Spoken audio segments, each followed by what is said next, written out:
This is now at least the third shooting here in Central Florida over the past several months where a kid has gotten access to a gun, then fired it. Yeah, we know of at least 2 young children shooting or killing themselves. A 3-year-old in DeLand who fatally shot himself in the face with his father's gun, and a 5-year-old who got an adult's gun in Castleberry and shot him and someone else in the leg. Currently, it is a second-degree misdemeanor if a child gets access to a gun, but State Senator Linda Stewart is trying again to toughen that law. Back in March, she called for upgraded misdemeanors and even felonies if a child gets their hands on an improperly stored gun. Now she's drafting a bill that would require guns be locked up inside the house. News 6's Eric Monenkin is live in the newsroom with this part of the story. Eric?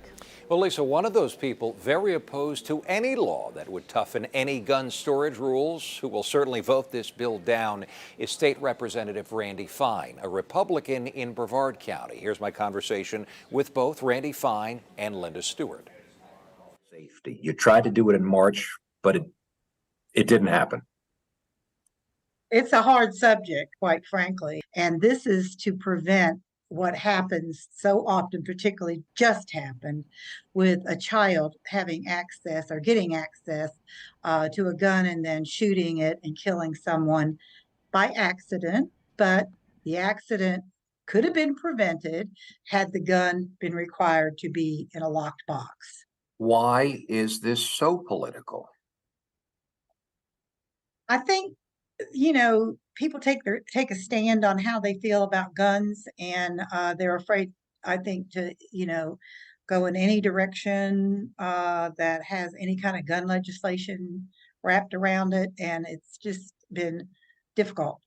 But I think that there are certain things that we can't ignore, and this would be one of them. Do things need to change? Do we need tougher penalties on safer storage?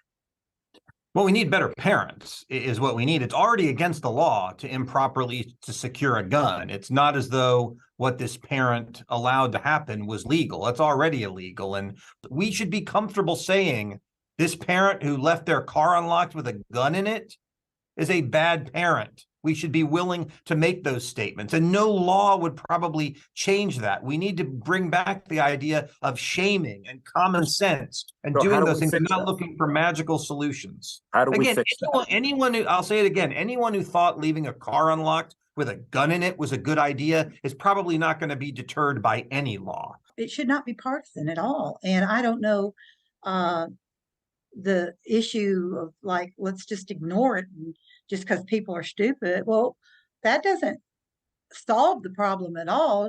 If we make those people who may make these judgment calls that some say are stupid, if we make them put their guns in a safe place, we'll have less and less of these incidences. So no, I don't really agree that stupid people do stupid things and we should do nothing.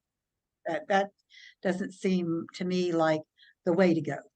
But you are a Democrat in a Republican-controlled legislature. What makes you think you'll be able to get it done this time around?